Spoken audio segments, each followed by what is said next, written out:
Hello everyone. In this video, we are going to understand about the Simpson's one-third rule. So this method or this rule is a numerical integration method. So this method helps us to find the definite integral of a given function within a particular limit, that is upper and lower limit. So we will understand it using a working example, and after that we will see how we can implement this method using a C program. So I have already discussed one of the numerical integration methods, that is trapezoidal rule, in one of my previous video. So you can find the link of that video in the description below or in the I button also. In that video, I have already discussed that why do we need numerical integration method. So just to recap, normally we can find the integration of a given function between the limits a and b using the methods that we have studied in our plus 2 classes. Okay, so what we get after the integration of the function fx, we get some known function. Okay, and we get integrate between a and b to find the value. Okay, so why do we need numerical integration methods then? So sometimes it happens that when we find the uh, integral of this fx, then we get some function which is actually not known to us, or that is not closed function. So then we cannot find the integration of that function. At that time, the numerical integration methods comes handy to find the value of this function or the integration of this function between these limits a and b. So these numerical integration method will directly give me some numerical value. They will not give me any intermediate function. Okay, and all the numerical integration method, they will give me the approximate value of my final answer. Okay, it may happen that I may get some 0.27 value from the methods that we have studied in our plus 2 classes, but from here I may get 0.25, that is approximate value using the numerical integration method. So the physical meaning of the integration, as you know, is that it gives us the area under the curve fx and the x-axis between the point A and B. Okay, so this is the area under this curve. Now, numerical integration method, how they works? They divide this interval A to B between n intervals, and the size of each interval will be of size h. So here you can see we have these n interval. This is first, this is second, and so on. This is the last interval, and each interval will be of the size h. Okay, so h can be told as the step size or the interval size. So in this way, all the numerical integration methods work. So there are various numerical integration methods. Let's see. So these are the various numerical integration methods. So we have the trapezoidal rule, Simpson's one-third and 3/8 rule, Boole's rule, and Widdel's rule. All these 5 rules are actually the special form of the one formula, that is Newton-Cotes formula. So in that formula, we can enter the, or we can put the various values of the n, and by putting the various values of the n, we get different methods of the numerical integration. Okay. So in this video, we are going to see Simpson's one-third rule, and you can see my respective videos for the other numerical methods also. So let's see how the Simpson's one-third rule works using a working example. So here is our question. We have to evaluate this integral, that is 1 upon 1 plus x square dx from 0 to 6 limit using the Simpson's one-third rule, and we are given that number of sub-intervals in which I have to break this big interval from 0 to 6 is equal to 6. So this is actually the value of n. Okay, so this is the formula for the Simpson's one-third rule to find the integral of this function fx from a to b limit. So this is h by 3, then we have y0 to yn, then plus 4 multiply, we have the sum from y1 to yn minus 1, plus 2 multiply the sum from y2 to y of n minus 2. So in this formula, you can see that we have used the h and the various values of the y0, y1 to like yn. So let's see how we can calculate these various values to put r in this formula. So we are given some of the values like value of a, that is this 0, then value of b, that is this upper limit, then n, that is this number of interval, that is 6, and then we have the function f of x, that is 1 upon 1 plus x square, which is here. Okay, now as you know, in the formula we have used the value of the h. So how we can find the value of h? Now as I told you, this is my function fx and this is my big interval between a and b. Okay, I have to divide this interval into 6 interval, n equal to 6 sub interval. So this is my first subinterval, second, third, and last is sixth subinterval. Okay. Now the size of these subinterval is actually h. Okay, and all these intervals are of equal sizes. So now this is a simple aptitude question that if you are given this interval from A to B on the x-axis and you are given that in how many sub-intervals I have broken down this complete interval, that is n equal to 6. So what is the value of this interval sizes or the step sizes, that is h. So you can say the h will be equal to actually b minus a, that is total length of this interval, okay, b minus a, then divided by your n, that is number of sub intervals. So you can see your b minus a in this case will be your 6 minus 0 divided by how many intervals are there? Total 6 sub intervals. So it will be 6 by 6, that is 1. So this value of the h will be 1. Okay, so this is the step size or the sub interval size. Now after finding this h, as you know in the formula we have this y0, yn, y1, y3. So how we can calculate this y0 to all these values? So actually for that we should know that these values on the x-axis, they are called as x0. Then this value is actually x1, this is your x2, then x3, x4, and then so on. Likewise, the corresponding value for this x0 on this function, these are actually your y's. This is y0, then this is your y1, and so on. So you can simply say that any y value will be actually found by putting the value of the x into your f. Okay, so if you put x0 into your this function, then you can find the y0, and same as you can find the other values of the y by putting the value of the x into your given function. So let's see how we can do that. So in this table I will store the various values of the x and the y's so that I can use them later on. As you can see, what will be the values of x0? So x0 is value of a, that is 0. Okay, now what is the value of x1? So x1, as you can see, it will be like value of a plus the h. Okay, so this will be a plus h. That means a is 0 and what is the value of the h? That is 1.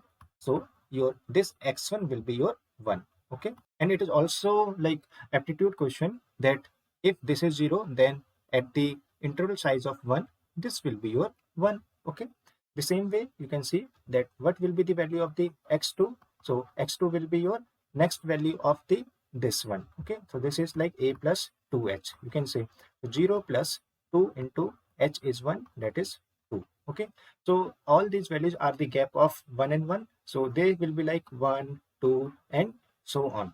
So as you can see, I have written all the values of the x from 0, 1, 2 to last 6.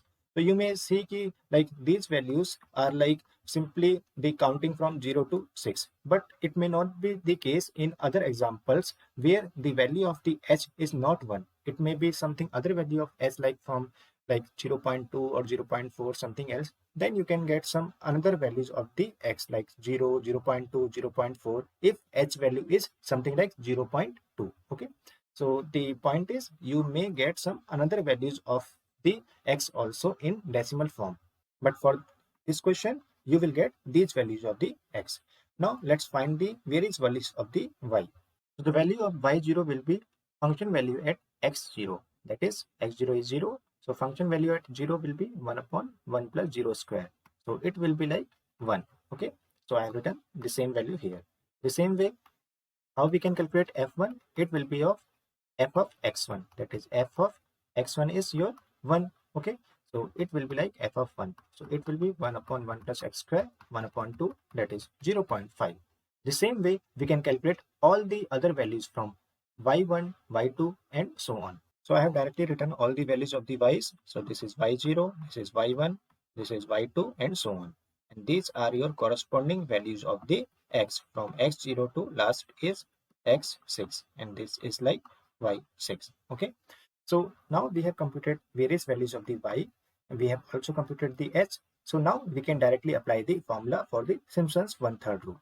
So here I have written all the values of the x and the y. This is y in a more clear manner. Okay, so what is the formula? So you can see here, this is y0 and this is yn. So this y0 is actually the first value of the y, and this yn is actually the last value of the y. Okay, now to remember this formula, you can learn in this way. We have the various values of the y, y1, y2, then y3, and last will be your yn. Okay, so here you can see this is y0 and this is yn, which is this term. Now this is 2 and this is 4. Okay, now inside this you can see we have the y2, y4 and so on. So these term will be actually the even terms. Even terms, here I am saying like you will have y2, so this 2 is even, this 4 is even. So in this way you are using those even values. Okay, so y2, y4, next will be your y6 and so on. So those even values are getting multiplied by 2, and the remaining values will be your y1, then y3. Okay, then y5 will be there. Okay, so all those remaining terms, or you can say odd terms, they will be multiplied by 4. Okay, odd terms mean this one is odd, this 3 is odd, so corresponding y they are getting added together and then they are getting multiplied by 4. So in this way you can remember this formula in a easy manner. Okay, so here you can see we have put all the values. So this is your y0 and this is your y6. That means this is your 1 and this is your 1 by 37. So I put 1 and 1 by 37. Okay, now here you can see these are the odd terms and these are the even terms corresponding to y. Okay, so you can see y1, y3 and y5. That means I have used this, this and this. Okay, so all these values are stored here or are placed here. Now plus 2 multiply, these are the even values. You can see we have the y2 and y4. So this is y2 and this is your y4. Okay, they are getting multiplied by 2. Now everything is getting added together. Okay, so everything is getting together added and finally it is getting multiplied by 1 by 3. What is this 1 by 3? So this is your h by 3. So by this way you can remember that this is Simpson 1/3 rule. So you are multiplying by 1 by 3 into this h. Okay, so if you solve this, then you will get the value as 1.366 and so on. So this is the integral value of this after applying the Simpson 1/3 rule. Now just for your information, if you find the integration of this given function using the formula that we have studied in our +2 classes, then this 1 upon 1 plus x square integration of this is tan inverse x, and then you can put the limit from 0 to 6. So it will be tan inverse 6 minus tan inverse 0, and this is the tan inverse 6 in radian values. So it will be 1.54056 minus, then this is actually 0 in radians. So this is the value that we will get, 1.4056. So this value and this value are like the comparable value, or you can say nearby values. So this value is actually the approximate value. I have told you that numerical integration method gives us the approximate value, not the exact value. Okay, so this was our Simpson's 1/3 rule. I hope you have understand. So this was our Simpson 1/3 rule. I hope you have understand it. So this was our Simpson 1/3 rule. I hope you have understood it. So just for recap, what we have done, we have first find the value of the h using b minus a upon n. Then we found the values of the x and the corresponding value of the y.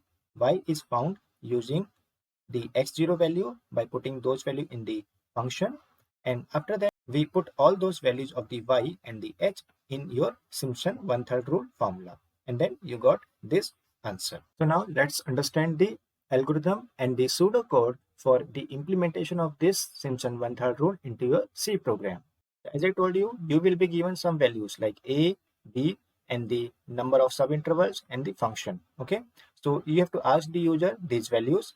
Now we have asked the number of subintervals like n, then a and b, that is the a is the lower limit and b is the upper limit. Now this function fx we will directly use in our C program. So I am not asking from the user to enter this function fx. Okay, now after that we have to do our computation.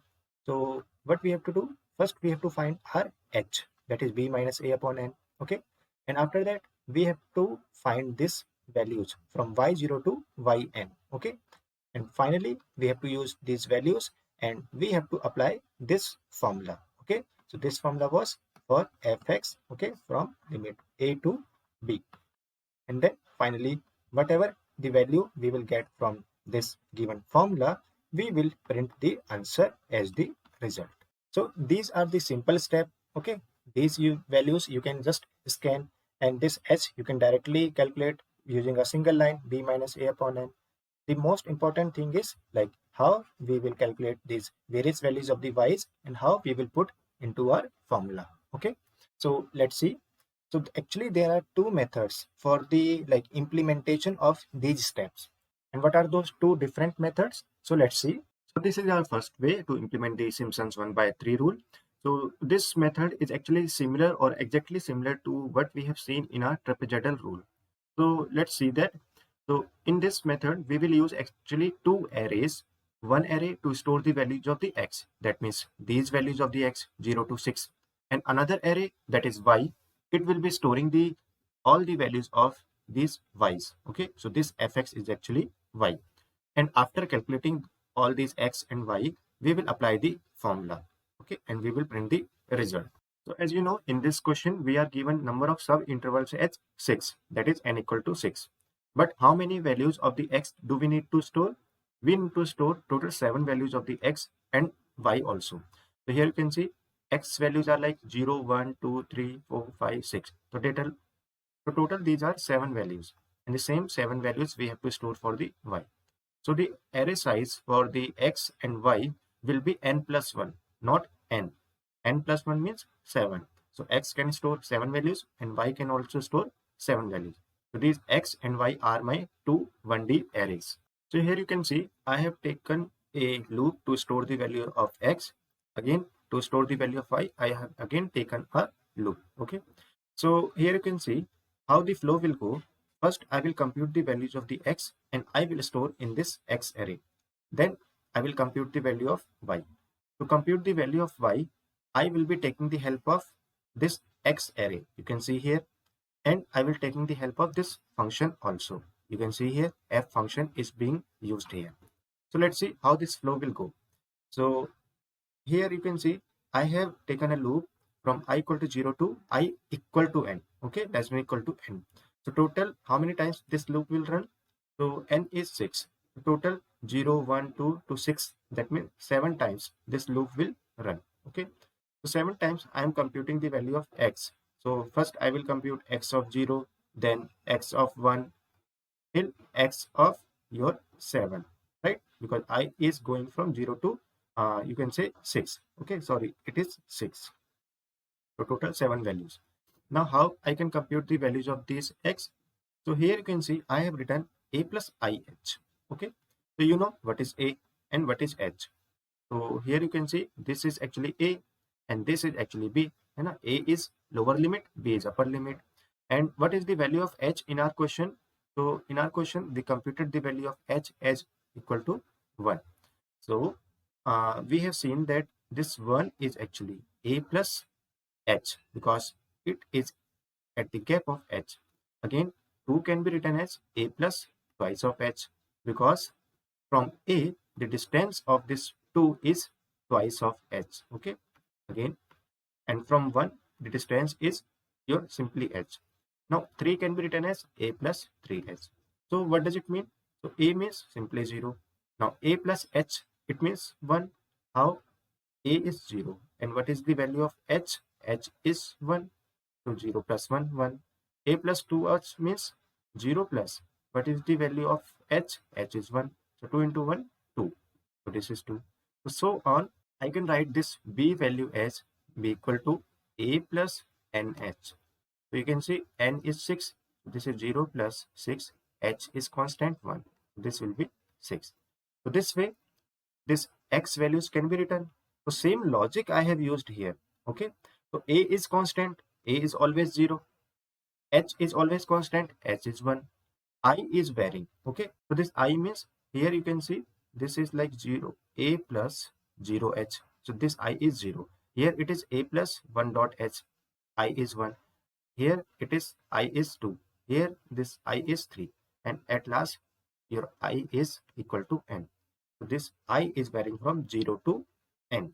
So this way I have applied the same thing here, and for all these values I am computing x0 to x6. So my x values has been calculated. Now I have to calculate y. So here you can see I am again running the loop from I equal to 0 to equal to n, and I am computing y0, y1, y2, and lastly yn will be calculated. Okay, again 7 times my loop will run. So here I am saying f of what is the value of I is 0. So that means for the first time x of 0 will be calculated.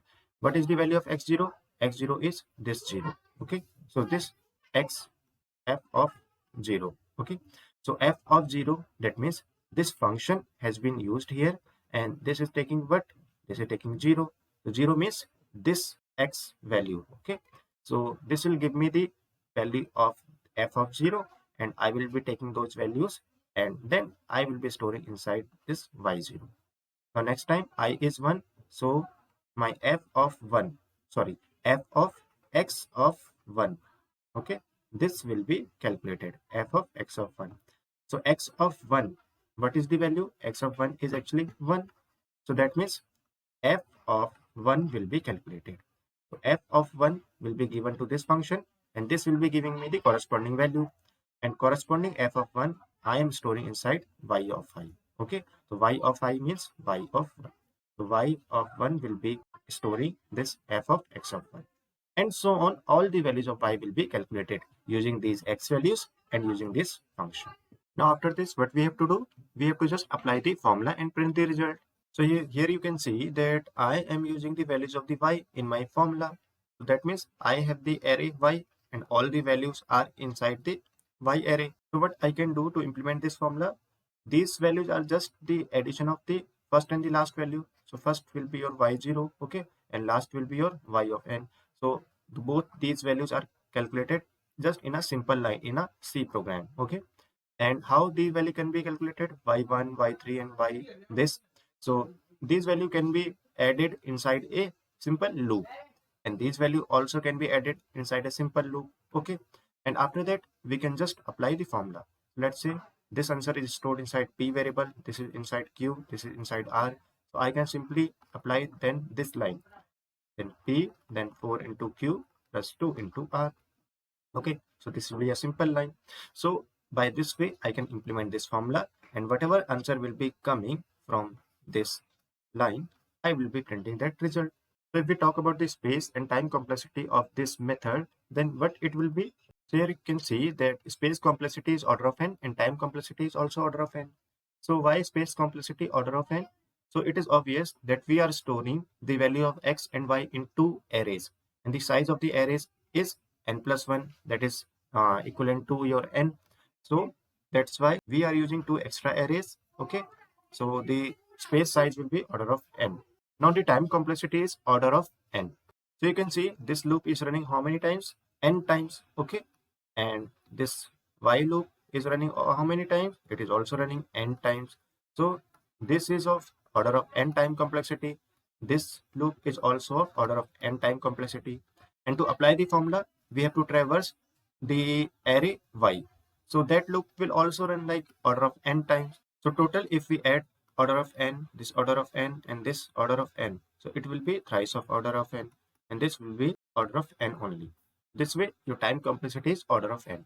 So actually what I can do, I can just avoid these arrays x and y's, okay, these arrays x and y, and I can reduce this space complexity to order of 1, okay. So this is my second way in which I will avoid these extra arrays, but my time complexity in the second method will also remain as order of n. So I hope you have understood this method or this approach, and let's see the second approach to implement this Simpson's 1/3 rule.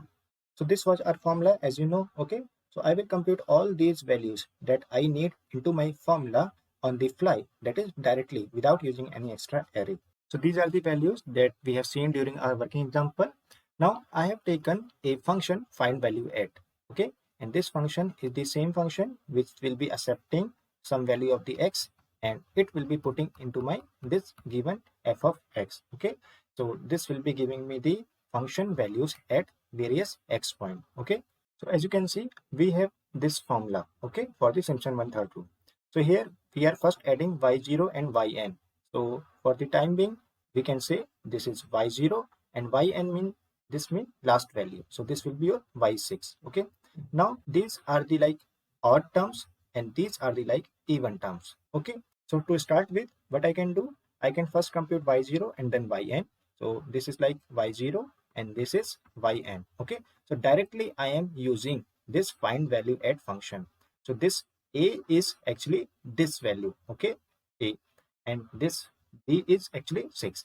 So at a and b I am computing, you can say y0 and y6, and I am adding them, storing inside this sum. Okay, so this is stored inside your sum. Now you can see here I have to use all these values inside my formula. Okay, so these values are corresponding to your, you can say, a plus h2. What is this value? This will be your a plus 5h. Okay, so you can see that this is actually a plus 6h, or you can say this will be your like a plus nh in generalized form. So essentially what we are doing, we have to use all the values between a plus h to a plus 5h, or you can say the one lesser than b. Okay, this a plus 5h is like one step before this b. So I have taken a loop for finding the sum of these things. Okay, so you can see here I have taken I equal to a plus h, that is I have started from here, then it is I less than b. I less than b means I will be running my loop till this 5, that is before this 6, and this is like I equal to I plus h. So you can think these I values as x values. So I is 1 means x value as 1. I is 2 means this value. I equal to 3 means we are saying this value. Okay, so this I is generating these values. Okay, now inside this for loop I have written these things. So let's see it very carefully, although it is very simple. So here you can consider that this term is actually at the 0th position. This term is actually the 1th position. Okay, and this term is at the 2nd position, and so on. So 0 is considered even in maths, right? Even. Okay, and 1 is considered odd. Okay, so in that way what you can understand, here you can see these all are odd terms and these are like even terms. Okay, so if this is 2, this is 4, these are like even terms. Here also I have told you, like if this is 2, this is second term, that is even term. Okay, and this is 1. Okay, that means this is like odd position value. Okay, so you will take this position of term variable and it will be initially as 1, that is it will start from here. Okay, so I will come inside this loop and I will say, okay, if position of term is even, okay, this is checking even, so then do this thing. And if this position of term variable is odd, okay, then you will come to else part and you will do this thing, and then in loop you will increment this position of term by 1, and then you will compute various values. So what I will be doing, I will be saying that this can be written as, for example, 4y1, 4y3, and so on. Okay, 4yn minus 1. I can also write this as 2y2 plus 2y4 plus dot dot dot 2yn minus 2, right? So what I will actually be doing inside this for loop, you can understand this way. This thing and this thing, if they are expanded, they can be written in this way. For example, 4 into y1, okay, then this can be written as plus 2 into y2 this way, then plus 4 into y3, that is this y3 is multiplied with this 4, and so on. So I will be actually applying this thing in our this loop. So let's see how, because both these are equivalent things. So I will say if this position of term is odd, then I will come here, otherwise I will come here. So I am currently at this position. Okay, so this is actually odd term. Okay, so what I will do, position of term is odd, so I will come to here and I will multiply all the odd term values by 4. Okay, so I will multiply this y1 by 4. So this is actually y1, because initially I is a plus h, that is 1, that is this one. So find value at this one value, this function will give me that value, that is y1, and 4 into y1 will be saved inside this sum. Next time, position of term, it will be like 2. Okay, so next time I will come here. Okay, now I have to find this value of the x. Okay, how we can do that? I will be saying the previous value of the I is 1, and the next value should be 2. So it will be I plus h. Okay, so new value of the I is 2. Now we are at the even position. Okay, this position. So I will say come to this thing and multiply this find value at by 2. So this will give me your y2. Okay, so 2 into y2 I will be saving inside this sum. So I have computed this thing. Now next time position of term will be 3. Okay, that is odd. Okay, and this I equal to I plus h, it will be like 2 plus 1, that is 3. Okay, now this 3 is odd, so I will be coming to else part and I will be computing actually y of 3. Okay, so I will be computing this 4 into y3, and again I will be saving inside sum. So this loop will keep on going till I is less than b, that is till this point. Okay, so this I is generating various values of the x, and I am directly computing the various values of the y by directly taking those I values depending on what is the position that I am currently at. Okay, so after this for loop, what I can do, I can finally print this sum as my answer. So this is the way in which I can directly compute the various values of the y without storing the x values and the y values. Okay, so this is the optimized version of the Simpson 1/3 rule implementation. So if we talk about the space and time complexity of this approach, then it will be actually time complexity will be order of n and space complexity will be constant.